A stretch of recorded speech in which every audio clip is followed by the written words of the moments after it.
Hi ಎಲ್ಲರಿಗೂ welcome back to my channel. ಸ್ವಲ್ಪ health problem ಆಗಿದೆ, ಸೊ ನನ್ನ ವಾಯ್ಸ್ ಸ್ವಲ್ಪ ಪ್ರಾಬ್ಲಮ್ ಇದೆ.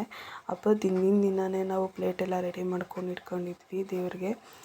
ಬೆಳಗ್ಗೆ ಟೈಮ್ ಅಲಂಕಾರ ಮಾಡಲಿಕ್ಕೆ ಟೈಮ್ ಹಿಡಿಯುತ್ತೆ ಅಂತ ನಮ್ಮ ಮನೇಲಿ ಹೀಗೆ ಮಾಡೋದು, ತುಂಬ ಸರಳವಾಗಿ ಮಾಡ್ತೀವಿ ಹಬ್ಬನ. ಲಕ್ಷ್ಮೀ ಕಲಶ ಪ್ರತಿಷ್ಠಾಪಿಸಿ ಅಮ್ಮನವ್ರಿಗೆ ಏನು ಬೇಸಿಕ್ ಮಾಡಬೇಕು ಅಲಂಕಾರ ಅದನ್ನು ಮಾತ್ರ ಮಾಡ್ತೀವಿ. ಸರಳವಾಗಿ ಮಾಡಿದ್ರೇ ತಾಯಿ ಶ್ರೇಷ್ಠ, ಅವಳಿಗೆ ಇಷ್ಟ ಆಗೋದು. ಹಬ್ಬ ಅಂತ ಅಂದರೆ ಹೆಣ್ಮಕ್ಳಿಗೆ ಪೂಜೆ ಅದಾದಮೇಲೆ ಅಡುಗೆ ಮನೆ ಕೆಲಸದಲ್ಲೇ ಬ್ಯುಸಿಯಾಗೋಗ್ತೀವಿ. ದೇವ್ರಿಗೆ ನೈವೇದ್ಯಕ್ಕೆ ಅಂದ್ಬಿಟ್ಟು ಕೇಸರಿ ಬಾತು ಮತ್ತು ಸಿಹಿ ಪೊಂಗಲ್ ಮಾಡಿದ್ವಿ. ಮತ್ತು ಮನೆ ಎಲ್ಲರಿಗೂ ಟಿಫನ್ಗೆ ಗೀ ರೈಸ್ ಮತ್ತು ವೆಜಿಟೇಬಲ್ ಕುರ್ಮಾ ಮಾಡಿದ್ವಿ. ಅದೆಲ್ಲ ಆದಮೇಲೆ ಒಬ್ಬಟ್ಟು ಮಾಡಿ ದೇವ್ರಿಗೆ ನೈವೇದ್ಯ ಇಟ್ವಿ. ನಮ್ಮ ಮನೇಲಿ ನಾನು ಮತ್ತು ನನ್ನ ಕೋ ಸಿಸ್ಟರ್ ಇಬ್ಬರು ಸ್ವೀಟ್ ತಿನ್ನೋದು ಕಮ್ಮಿ.